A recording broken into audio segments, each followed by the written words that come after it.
Redshift here, doing my part to shift perceptions out of the pink and into the red.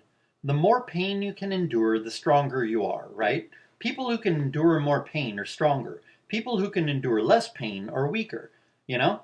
Isn't this self-apparent, right? And so those who are able to sacrifice are strong, and those who are not able to sacrifice are weak. Whether it's sacrifice of money or sacrifice of, your own physical health, like you're putting your life in danger or whatever, like people who can sacrifice are strong and people who cannot sacrifice are weak. So doesn't that actually prove that the people at the top typically are weak? And also that, anybody who's just only concerned about self-protection like MGTOWs are actually weak because they're not willing to sacrifice. If you're not willing to sacrifice, you're weak. And you could say that sacrifice is a form of invest in loss. And if you're smart and strategic, you can use sacrifice as part of the invest in loss principle, and you can use this to win, like how China has defeated the US by using the invest in loss principle.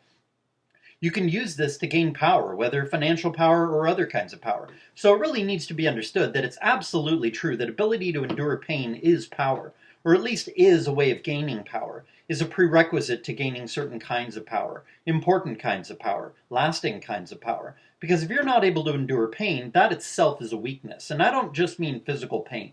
I mean all kinds of pain. Physical pain, emotional pain, financial pain, intellectual pain, whatever. An ability to endure pain and the ability to endure more kinds of pain, like the ability to endure more pain and the ability to endure more kinds of pain, those are both, power, right? The more pain you can endure, the stronger you are, and the more different kinds of pain you can endure, the better, right? If you can be impoverished and not have that make you want to kill yourself, not let it make you want to give up whatever it is you're pursuing, then you're strong. If you're able to suffer emotional pain and it's not going to stop you from loving, it's not going to make you shut down and get all nihilistic and vicious, it's not going to blacken your heart, then that's strength. If you're able to suffer in lots of other ways and it doesn't weaken you, those hardships make you stronger, or at least don't affect you. And if that's the case, then you're strong. And it will enable you to get stronger because you don't have the weakness that is inability to suffer. If you were on, let's see, I don't know, maybe I phrased that wrong. Let's see, and it will enable you to get stronger because you don't have the weakness that is inability to suffer. Yeah, I think I was saying like inability to suffer is a weakness, right? And if you don't have that, that's a good thing, right? Like if you're unable to suffer, that's a weakness. A weakness, and that weakness can destroy or cripple you. Not physically necessarily, but it can greatly weaken you, like intellectually or emotionally or financially, and it can be used against you by other people, right? This weakness of not being able to suffer, right? Kind of like what Frank Herbert said in Dune about how always choosing the safe path is a form of slow decline. It's basically like a form of slow suicide. He was saying the guild, which controls the interstellar transportation through prescience, he was saying they always take the safe path. They always look forward into the future and choose the most safe path, right? But that's a way to very, very slowly decline. You know what I mean? And I think there's a lot of truth in that statement. So you should be willing to suffer pain so that you don't always have to take the easy path. Because always taking the easy path does eventually lead to destruction, right? I mean, even great super rich corporations eventually go obsolete and die, right? Because they fail to adapt to the times. And also because a lot of these kind of people are, unwilling to take a risk. They want to take the safe path. They want to take the safe path until eventually the safe path keeps them from, the overly safe path keeps them from keeping up with changes. And so then they get obsolete and then they die, even though it was just 10 or 20 years earlier, it was a hugely profitable company, that had a national presence, right? So really being able to endure pain is an important part of power. And this points to the importance of sacrifice, of being able to sacrifice, and the importance of the invest in loss principle. So it's really important that people understand this, because only if people understand this are they going to understand the importance of investing in loss, sacrificing. And only when they understand its importance will they actually sacrifice. And only then will good things be accomplished. It's really important that people not discount the importance of sacrifice and the invest in loss principle. It's really important that people understand people have to understand that ability to endure pain is a really important thing in life. Power is the most important thing in life, as I've said many times before, and power does include virtue. It really does. Virtue and concentration and wisdom are power. So it's a situation, or if not virtue is power, then it leads to things like concentration and mindfulness and things which are power, right? And so, power does include virtue, but, power is the most important thing in life. And so being able to endure pain is a really important part of life because it's a really important part of gaining and maintaining power. And what is morality if not the ability to endure pain? Isn't turning the other cheek the ability to endure pain or humiliation? And isn't the ability to do this something that proves that you don't have a huge ego, but are instead wise and that you also value harmony, peace? Of course, there's only so much you can turn the other cheek before it becomes lack of self-respect, because like the death of Jesus, the world is not going to necessarily care if just anybody is killed. Only if a special person like Jesus is killed do they care. So you can't necessarily change the world by taking the turn the other cheek principle to its extreme. I mean, maybe you can, but I think it's very likely that you can't. But willingness to turn the other cheek a few times with the same person is a good thing. But at a certain point, it gets to be patheticness, not strength, or at least it seems that way. And why would you keep doing it? Why would you keep turning the cheek over and over and over again if you're not weak? If you're actually strong, you'll probably get sick of doing that and you'll be like, okay, this is enough. So if you do keep doing it, it probably reveals you've been turning the other cheek out of weakness, not strength. But, a strong person who voluntarily turns the other cheek is probably going to fight back eventually if he has to keep turning the other cheek over and over and over and over. So, like I said, at a certain point, it just gets to be pathetic, so then you have to fight back. But you should not, because it's a matter of self-respect at that point, right? But you should not be so egotistical and so unable to endure pain or humiliation that you can never turn the other cheek with anyone. A lot of people are like that. Right? They can't turn the cheek even one time, and that is weakness, right? Being able to turn the other cheek proves that you are strong if you're doing it voluntarily rather than out of weakness, right? And that's what morality is. It's the strength to preserve your soul, stay a good person, do good, be self-restrained, etc.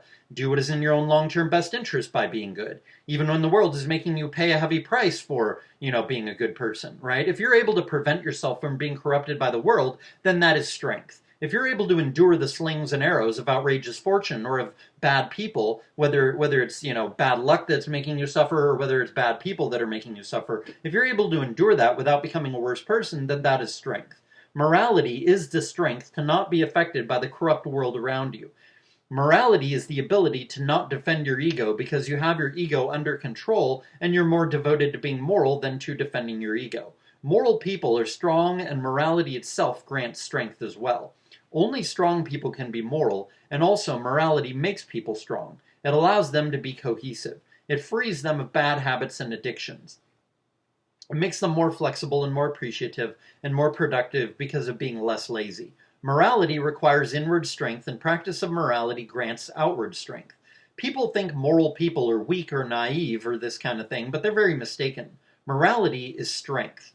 It takes strength to be moral, and being moral makes one stronger, psychologically and financially. Of course, there is more to strength than morality, such as having good genes, having genes for a lot of energy, having genes that give you a high IQ, having genes that give you a good memory, etc. But even that is an issue of morality, because no matter how great your IQ and your memory and your health and your looks are, you can still massively screw up your life by not being moral.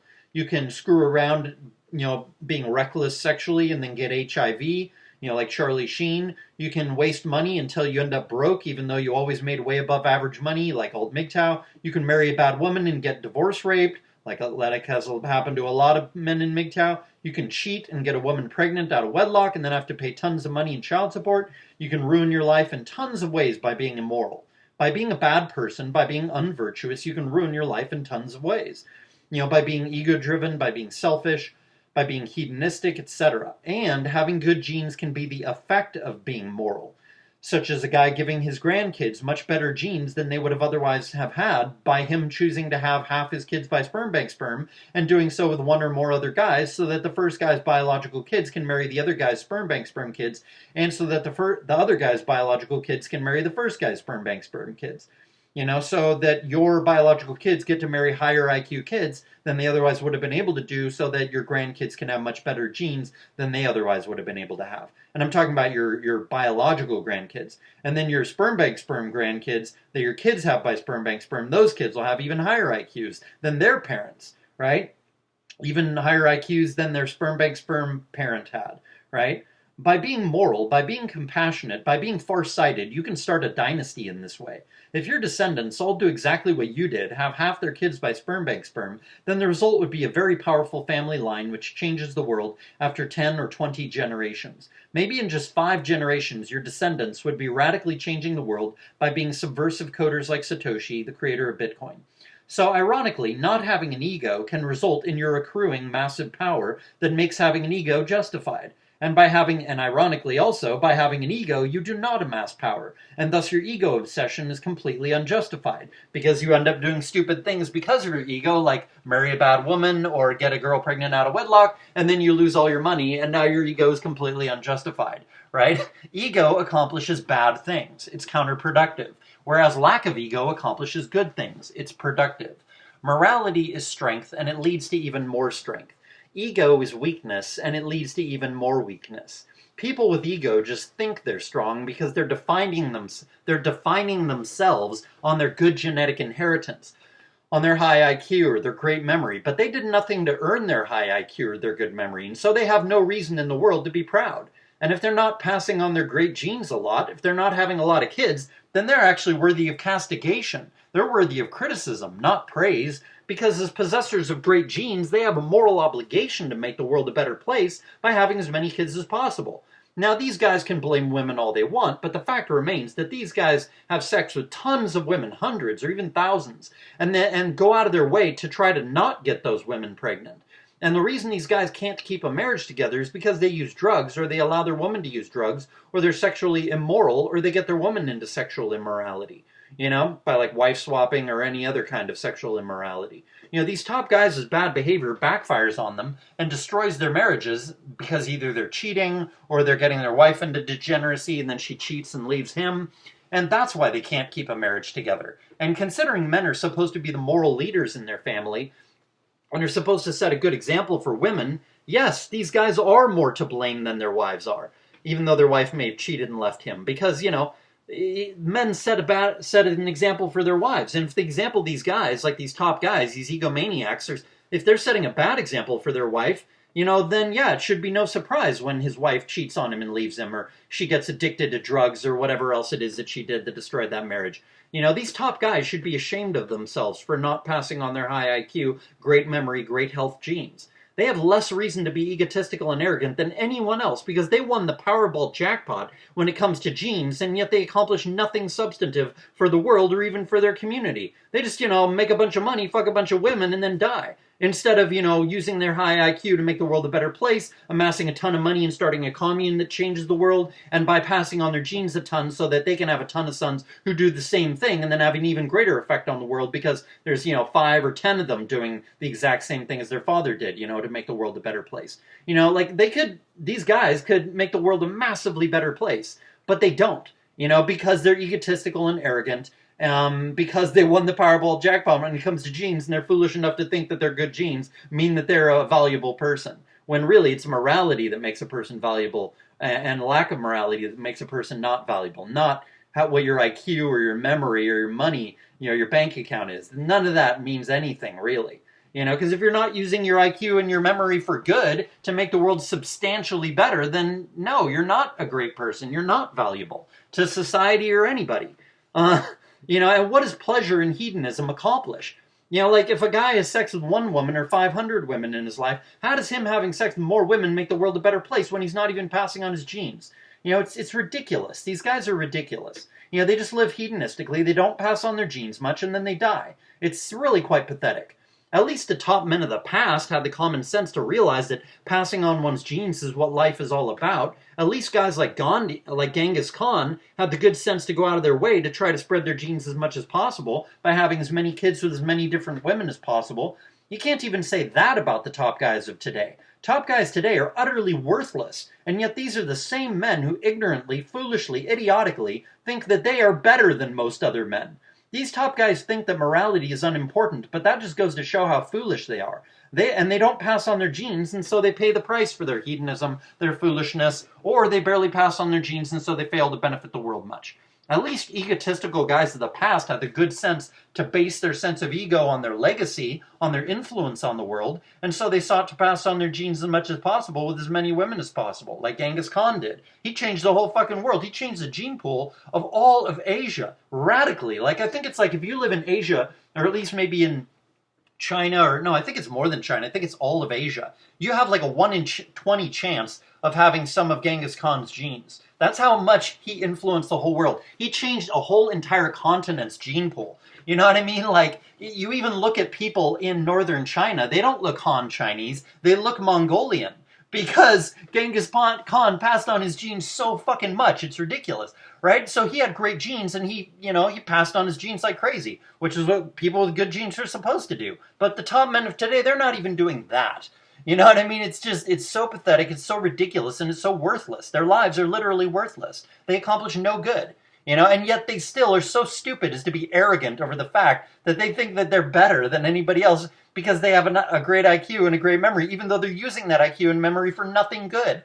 It's ridiculous, But like I was saying, they base their sense of ego on their the top men of the past at least based their ego on their legacy, on their influence on the world. So they passed on their genes as much as they could. But if you do eugenic breeding, if you're an average guy and you do eugenic breeding by having half your kids by sperm bank sperm and marrying those kids off to another guy who's also having half his kids by sperm bank sperm, then you can do far more good for the world than a top IQ guy of today or a top memory guy of today. Top guys of today, they barely pass on their genes. So all you got to do is, have sperm bank sperm kids with another guy, you with your wife and him with his wife, and then you marry your kids off to each other. And then you can make it so that, your kids are the beginning of a dynasty. And that dynasty will change the world, as opposed to, these top guys of today who don't change the world for the better at all, Because of your selflessness and your wisdom and your willingness to go through temporary loss so as to gain long-term gain, so as to get a long-term gain, you are able to profit in the long term,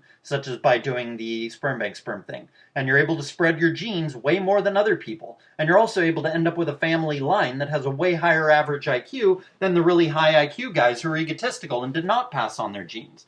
Your genetic line, 4 or 5 generations down, could have as high of IQs as these top guys of today, right? So, but you'll have a bunch of descendants, and they'll have few, if any, descendants, because they had hardly any kids, because they were hedonists, right? So you can actually end up changing the world infinitely more with your breeding just by doing sperm bank sperm, even though you may have a below average IQ, You just gotta start the trend, and then you're actually, over time, over a 100-year period or whatever, you're going to actually change the world way more than any top guy of today, like old MGTOW, who only has 1 kid, So by adding high IQ sperm bank sperm genes to the gene pool every generation, a commune is able to raise the average IQ in the commune, and is able to actually even change the reversion to the mean. Every race has a reversion to the mean. And you can change that reversion to the mean by doing, sperm bank sperm every generation in the commune. After enough generations, the reversion to the mean will change, not just the average IQ. So then there's eventually a reversion to the mean that is upward, not downward. If you're a white guy and you have 100 IQ and your wife has 100 IQ and you have a kid who has a 90 IQ, these 200 IQ white people have a kid with a 90 IQ, that is 10 points below average. Well, then even if that 90 IQ guy marries a 90 IQ white girl and they have kids, because of the reversion to the racial mean, their kids will have higher IQs than them because the IQ wants to go back up to 100 because that's the average of that race. You see, so their kids will probably have 95 IQs or maybe even 100 IQs. You see, because of the reversion to the racial mean, the tendency for IQs to go back to being closer to the racial average. And the racial average for white people is 100. So if the parents are both white and have IQs below 100, their kids are more likely to have IQs close to 100. But the same thing goes the other way. If you have 2 white parents who have above average IQs for their race, above their race's average, then their kids will have lower IQs than them, right? This is the way it works. If you're a white guy with a 140 IQ and you marry a white woman with a 140 IQ and you have 2 kids, well, then the chances are very high that most of your kids are going to have IQs that are much lower than 140. Maybe 110, maybe 115, maybe only 105, or maybe 120, but still much lower than 140 because it's trying to go back down to the racial average, 100. You see, these IQs are all higher than the racial average, but 110, 115 is higher than the racial average, but it's lower than their parents' IQ because IQs are, like I said, trying to revert to the racial average. So the kids of above average parents are going to have lower IQs, lower IQ. Yeah, the kids of above average parents are going to have lower IQs, and the kids of parents with IQs below the average of the race are going to have higher IQs than their parents. But if the only if the only let's see, I fucked the writing up here. It was autocorrect. If the only breeds of people, if in the commune, yeah, if people only breed with people in the commune though, and every generation they're having half their kids by sperm bank sperm, then this adds genetic diversity only through. Then this adds genetic diversity to the commune, but at the same time, it's also adding only higher IQ genes into the commune, right? So then this will raise the average IQ in the next generation. With each generation, the next generation's average IQ will be higher than the generation before, over and over and over, until eventually, I don't know how many generations it would take, but eventually it's not just the average of that next generation, but like the reversion to the mean will eventually change. It'll be like Jews, where the reversion to the racial mean for them is 115, right? So you could, after enough generations using sperm bank sperm, you could probably get it up to where the reversion to the racial mean of that commune is like 140 or something. So even if you have like 120 IQ kids, or you have a 120 IQ kid and another guy has a 120 IQ kid, and those two kids marry, one's a daughter and one's a son, then those kids could have 130 IQ kid, because it's trying to get back up to to the commune average of 140. The reversion to the commune average, because they've had so many high IQ genes put into the commune for so long. So with every couple over generation after generation, that eventually the racial mean, not racial mean, but the commune mean, the commune average just gets so high it's ridiculous, right? That's how it would happen. I don't know if that would take 3 or 4 generations or 7 or 10 generations, but it would eventually become the case that even the dumbest people of the commune have way high IQs, way higher than 100. And even if they are, let's say the average IQ in the commune at one point becomes like 140 or something, right? There's going to be people who are born with IQs above that, 160 or something. There's going to be people with IQs born below that, 120 and stuff, right? But even the 120 people, like I said, could marry each other and then have kids that are like 130, right? Because it'll keep trying to go up to the racial average. And of course, every generation is constantly having half their kids by sperm bank sperm again. So that would make it so that, they're not stuck at, 130, because they marry and have half their kids as sperm bank sperm, the 130 IQ people in the commune. And then their kids have, maybe 130, 135 IQs that are biological kids, but then the other kids that are not biologically theirs have, 140, 150 IQs or something. And then so they have, they marry other people, and then your biological kids, those biological kids with 135 IQs marry other kids that are sperm bank sperm kids that have higher IQs, like 150 or something, and then the grandkids of those 120 IQ people have 140 IQs or 145 or something. So it just keeps getting higher and higher and higher, right? That's just the way it works, So it would be a really, really good thing that the commune's mean would get higher and higher with each generation. You see, let's see, yada yada yada yada. Yeah, until everybody has really high IQs, right? And eventually it would get to be the point where you don't even need to use sperm bank sperm anymore, because the sperm bank sperm of a 180 IQ guy, or maybe I think I talk about this later, but it's hard to tell whether I was beginning to talk about this right now here. Yada yada yada. Yeah, the mean that is reverted to will just get higher and higher and higher, and then at a certain point it'll get so high that there's not much need to use sperm bank sperm anymore, because the sperm bank sperm might be higher than the average IQ of the commune. Like you get sperm from a sperm bank that has the guy has 180 IQ, but it's coming from a gene pool where the mean that is being reverted to is lower than the mean in the commune. Because maybe he has 180 IQ, but maybe his parents only had 120 IQs. You see? So then this means that if you had kids from sperm bank sperm with outside sperm like that, even though the guy had 180 IQ, your kids might have lower IQs than if you used sperm from a guy in the commune, or your own sperm, and you or the other guy in the commune have a lower IQ than 180, right? Like you might have a higher IQ kid if you have a 180, if you have a 140 IQ and your wife has a 140 IQ in the commune, and this is like, 7, 8, 9, 10 generations after the commune's been doing this, so the mean that is reverted to, the average that is reverted to, up or down, depending on where your IQ is, you revert up or you revert down depending on where the IQ is. But the average mean, let's say, is like 140, and you have a 140 IQ and your wife has a 140 IQ also, so your kids are likely to have 140 IQs because the reversion to the mean is the same as the parents' IQ. That being the case, you'd probably have better odds of having a high IQ kid, like a 150 or 160 IQ kid, if you and your wife had biological kids, rather than letting your wife have some kids by a sperm bank sperm guy who has 180 IQ. Because he does not come from a gene pool where the reversion to the racial mean is 140. He comes from a gene pool probably where the reversion to the racial mean is more like 120 or something like that. Because like maybe his reversion to the racial mean is a little higher than the 100 IQ of average of the race because, maybe his family's been marrying smart people only for, a few generations, maybe. But, not as high as the commune. And they haven't been doing a breeding program. So this 180 IQ guy, if you let him his sperm get your wife pregnant, like the kid could have a 120 IQ. But if you had a kid with your wife, the kid would almost certainly have a 140 IQ. Even your dumber kids would probably only have 130 IQs, and your smarter kids probably have 150 IQs, maybe even 155, right? So at a certain point, you don't even need to use sperm bank sperm anymore to keep making the commune be eugenic. It's better actually if you don't after a few generations, because then it would actually be lowering IQs if you used outside sperm bank sperm, even though those guys whose sperm you'd be using have higher IQs than you do. It would still be better to use your sperm because your reversion to the racial mean is higher, you see? So then you just want to do natural breeding in the commune at that point, you see? Or you could have the people in the commune doing it, because at that point, let's say there's like 8, 9, 10 generations, the commune's been doing this eugenic breeding with having half their kids be born with sperm bank sperm.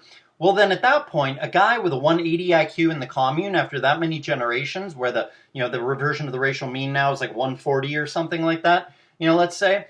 I mean, it could be anything, 130, 150, whatever, but let's just say it's about 140, the reversion to the commune mean, the commune average. A guy in the commune with a 180 IQ, it's much, much better to have your wife get pregnant by him than it is for your wife to get pregnant with a 180 IQ sperm guy, the sperm of a 180 IQ guy outside the commune. Because, again, the guy outside the commune probably comes from a gene pool where the average IQ is just like 120 or something, right? But the 180 IQ guy in the commune comes from a gene pool where the average, IQ is 140. So your kid has the kid that you're going to raise has a much, much higher chance of having a really high IQ if you use a 180 IQ guy in the commune sperm rather than a 180 IQ guy's sperm from outside the commune.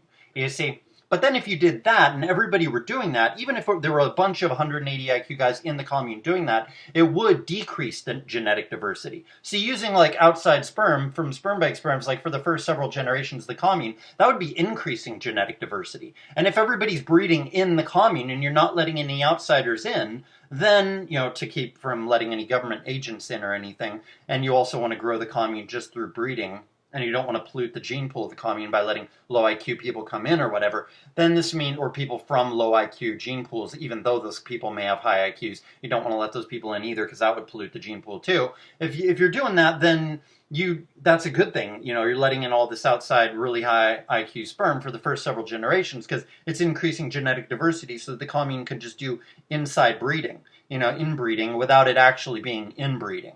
You know what I mean?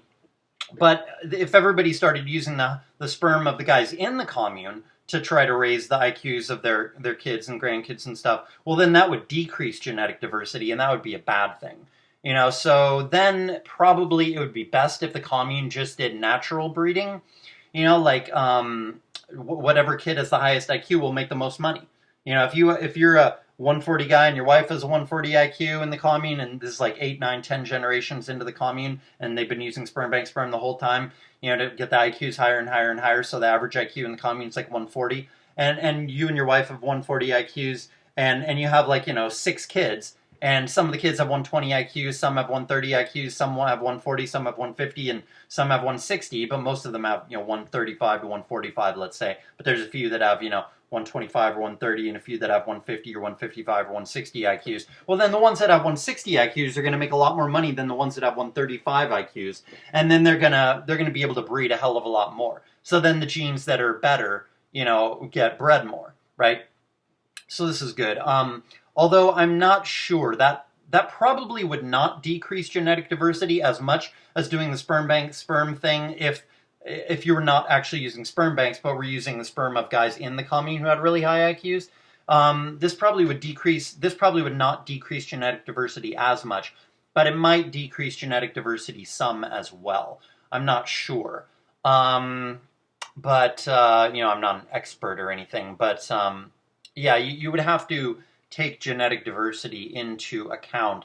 You would not want to let the commune become inbred, but you don't want to let outsiders in either, because that pollutes the gene pool in terms of reversion to the racial mean and allows agents from the government to get into the commune. So you don't want to allow any outsiders in, but you can't use outside sperm bank sperm forever to raise IQs infinitely either, right?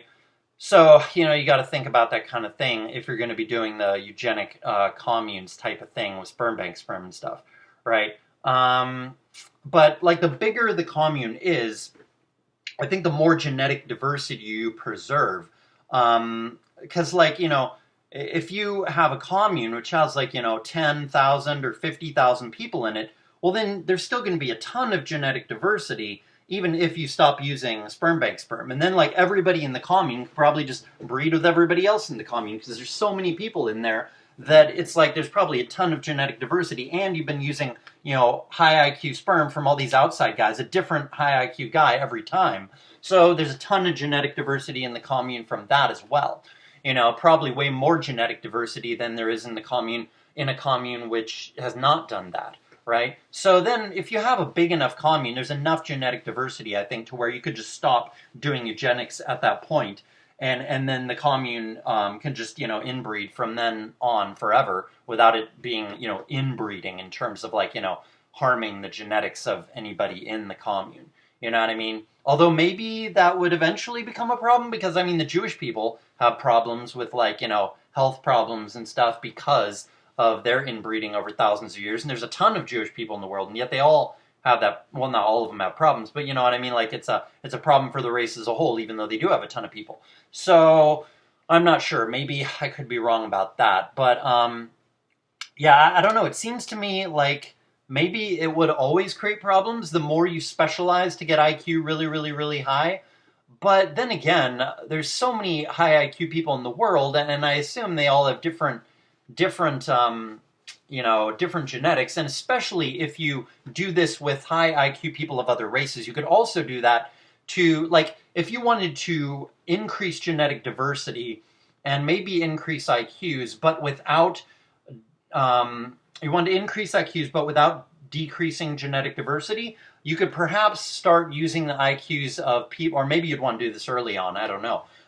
You could start using the high IQ genes of people from other races, right? Because it's going to be more genetically diverse and therefore less bad for health and other things if you do, sperm bank sperm breeding with guys of other races that are really high IQ also, not just guys of your own race. Right, so it'd probably be better for your commune's genetic diversity if you had 8 kids and 4 of them are biologically yours, obviously, and then maybe 1 or 2 of them, let's say 2 of them are from a white guy with 180 IQ sperm, and then 1 of them is from a Japanese guy with 180 IQ sperm, and another's from a Chinese or a Jewish or some other guy with a really high IQ, or even a Latino guy or a Middle Eastern guy with a really, really high IQ. If you do that, then you're going to get a lot of Chinese, a lot of Jewish, a lot of Middle Eastern genes, a lot of Latino genes. You're going to get all kinds of genes in the gene pool, and then you'll have even more genetic diversity. And as long as that doesn't hamper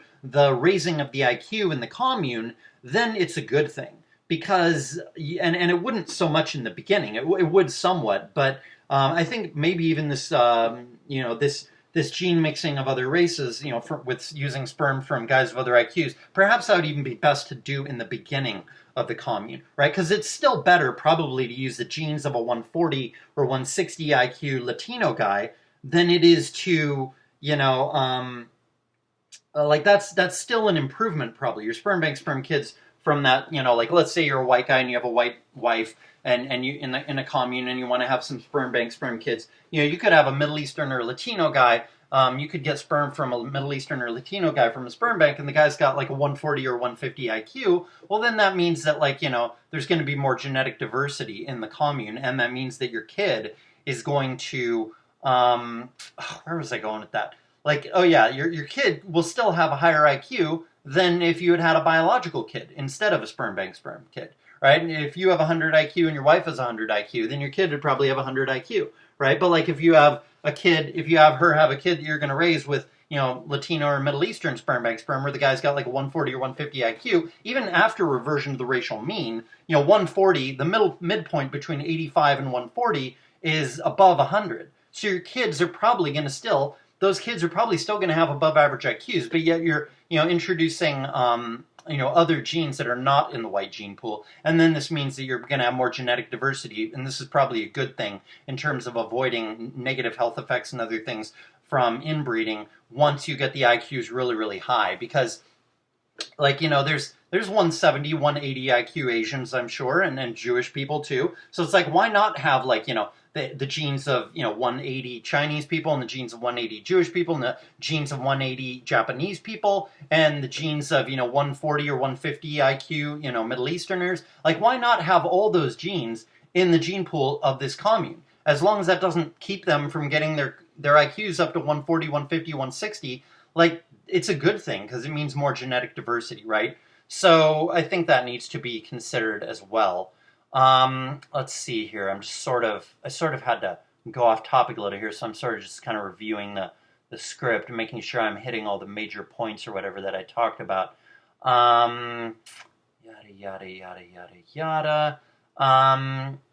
Let's see here. Oh yeah, another thing regarding all this genetic diversity and breeding and eugenics and stuff thing is like once the commune has a lot of like really, really high average IQ, like 140 or something like that, everybody in that whole next generation of the commune is going to be making a ton of money. Like let's say $250,000 a year at least, if not more, right? And they're living in a commune, so they're living super, super cheaply, so it's almost all pure profit. So the commune is getting super rich and they're building up their infrastructure, amassing tons of land, but each person individually is also amassing a huge bank account, right? And once the commune gets super rich like that, if they're not letting anybody else in, then what's going to happen? Like everybody, like the IQ requirement for a middle class job will be getting higher and higher and higher.